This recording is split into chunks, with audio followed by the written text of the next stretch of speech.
This is assault. Why were you stealing my package? What would you do if the person who was supposed to keep your neighborhood safe turned out to be the one picking your pockets? And what if the only way to prove it was with a prank that stunk up the whole block? That's the question that haunted Marcus Thompson as he stared at his empty front stoop in the quiet suburb of Naperville, Illinois. It was a crisp autumn afternoon, the kind where leaves rustled like whispers, and Marcus had just checked his phone for the umpteenth time. The delivery app showed delivered, with a photo of a plain brown box right there at 2:45 p.m. But now, at 4:30, it was gone like it had never existed. This wasn't the first time.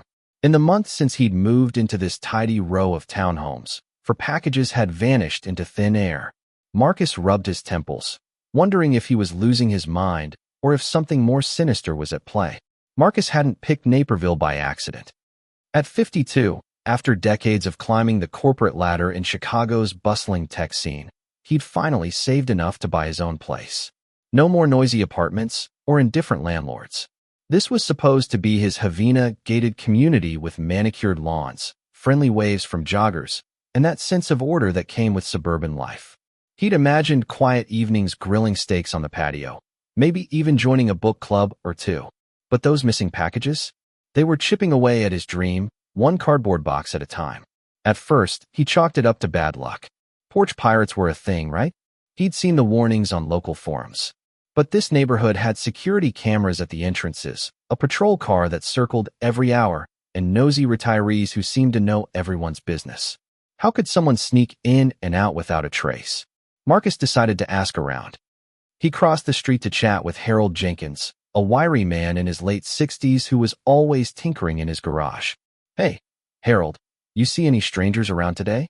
My package from Amazon just disappeared." Harold set down his wrench and wiped his hands on a rag. "Not the first I've heard of it. Folks a few doors down have been complaining too." He glanced around, then leaned in. "Word is, Evelyn Hargrove's been spotted walking off with stuff. You know, the HOA chairwoman? Lives in that big end unit with the flagpole out front." Marcus blinked. "The HOA lady? You're kidding." Harold shrugged. "She's got her nose in everything. Calls it community standards. But some say she helps herself to deliveries when no one's looking." That night, Marcus couldn't shake it. He paced his living room, the unpacked boxes still stacked in corners. Evelyn Hargrove met her briefly when he moved in. She'd shown up unannounced with a binder full of rules, lecturing him about fence heights and paint colors.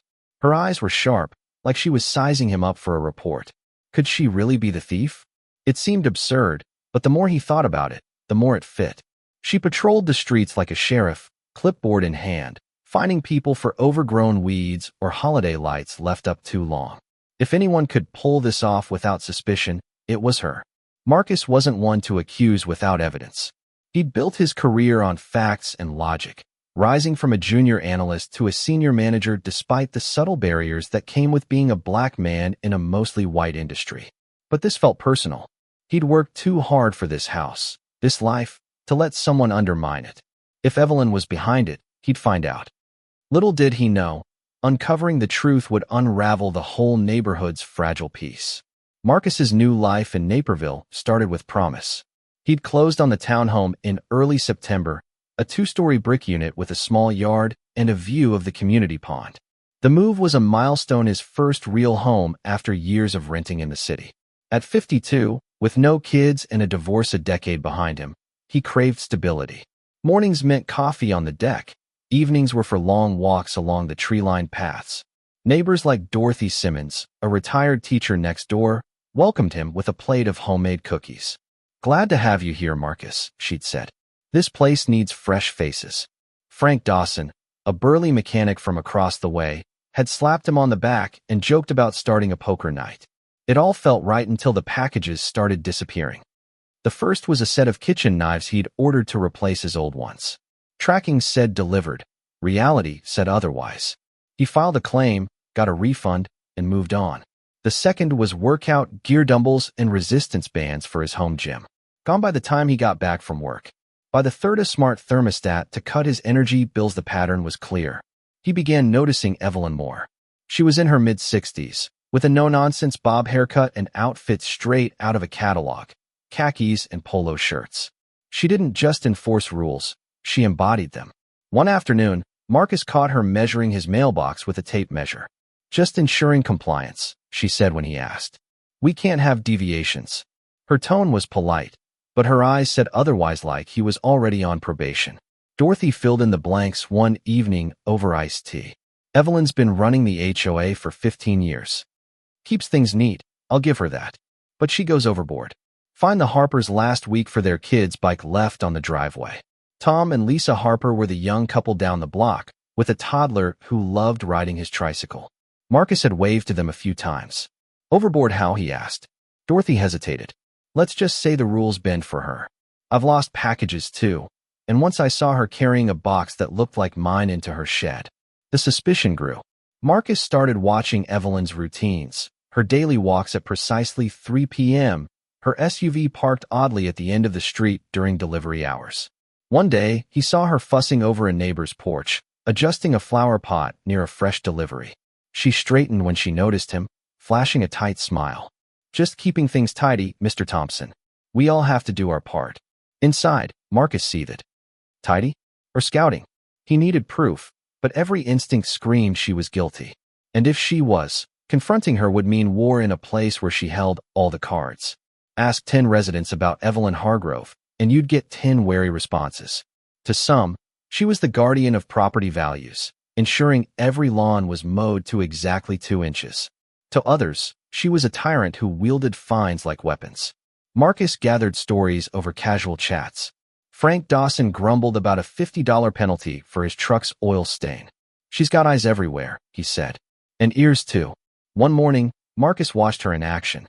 She marched up to the Harper's door, knocking sharply. Lisa answered, holding her son. "Your recycling bin was out past noon," Evelyn announced.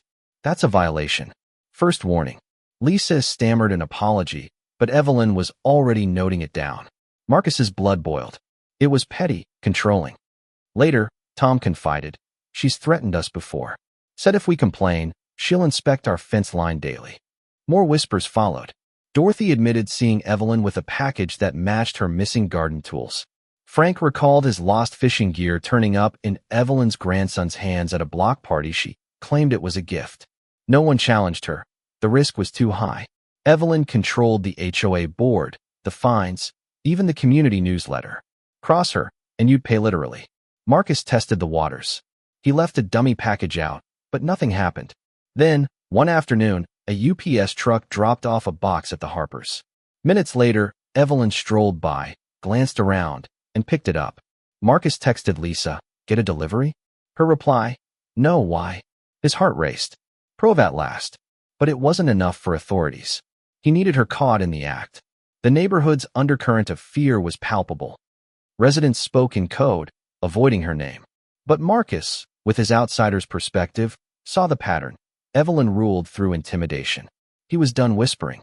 It was time to act. Marcus tried the straight path first. He installed a doorbell camera, capturing clear footage of deliveries.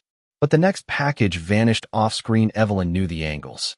Frustrated, he emailed the HOA, a detailed complaint listing dates, tracking numbers, and pleas for investigation. Evelyn's reply came swiftly. The HOA is not liable for personal property. Suggest securing deliveries. Regards, E. Hargrove. He confronted her in her driveway as she pruned her hedges. "Ms. Hargrove, about my packages, multiple neighbors are affected. Isn't this a community issue?" She didn't flinch. "Theft is police business, Mr. Thompson. And might I remind you, your front light fixture is non-compliant. Fix it, or face a fine." It was a deflection, laced with threat. Marcus called the police non-emergency line. An officer took notes, but sighed. No footage, no witness stuff to prove. Try a bait package. Catch him on camera. The idea sparked. At the next HOA meeting, Marcus raised the thefts. Evelyn shut him down. "Not our purview." Moving on. The room stayed silent, but eyes met his with sympathy. He knew then, official routes were dead ends. Evelyn owned them. Alone in his kitchen that night, Marcus plotted. A simple bait box? Too tame. He recalled a viral video of a glitter bomb for thieves. But for Evelyn, it needed bite. Then it hit. A skunk. He'd dealt with one in his yard weeks ago. The smell was unforgettable. If she took the bait, it'd expose her in a way she couldn't deny. He bought a live trap from a hardware store, baited it with cat food, and caught a skunk overnight. Carefully, he boxed it with air holes, labeling it fragile. Heart pounding, he placed it on his porch, camera rolling. Evelyn appeared at 3:15, clipboard tucked away. She scanned, then grabbed the box, marching to her garage. Marcus watched from his window. Seconds later, a shriek pierced the air, followed by the pungent wave of skunk spray. Neighbors emerged, noses wrinkled. Evelyn burst out, reeking and sputtering, her composure shattered. "You!" she yelled at Marcus. "This is assault." He stepped out calmly. "Why were you opening my package, Miss Hargrove?" The crowd murmured. Frank laughed. "Yeah, why?" Evelyn floundered. "I was safeguarding it." But the smell told the truth. For the first time, she was the fool. The fallout was swift. Neighbors gathered, sharing stories.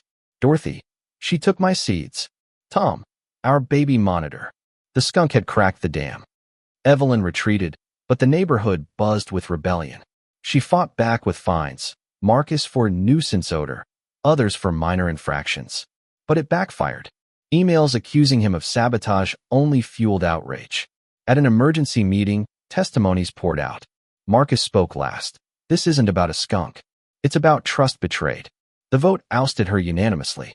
Maria Gonzalez, a fined resident, took over, promising fairness. The community transformed. Barbecues replaced tension, kids played freely. Marcus hosted a potluck, feeling truly home. Evelyn sulked in isolation, her power gone.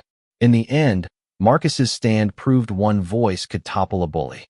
The neighborhood legend of the stinky trap reminded everyone. Silence enables tyrants, but courage unites. What do you think? Was the skunk prank justified, or did it cross into unnecessary cruelty? Share your thoughts in the comments below, especially on themes of violence and injustice in everyday life. Do you stand for standing up, even if it gets messy? Let's hear your take.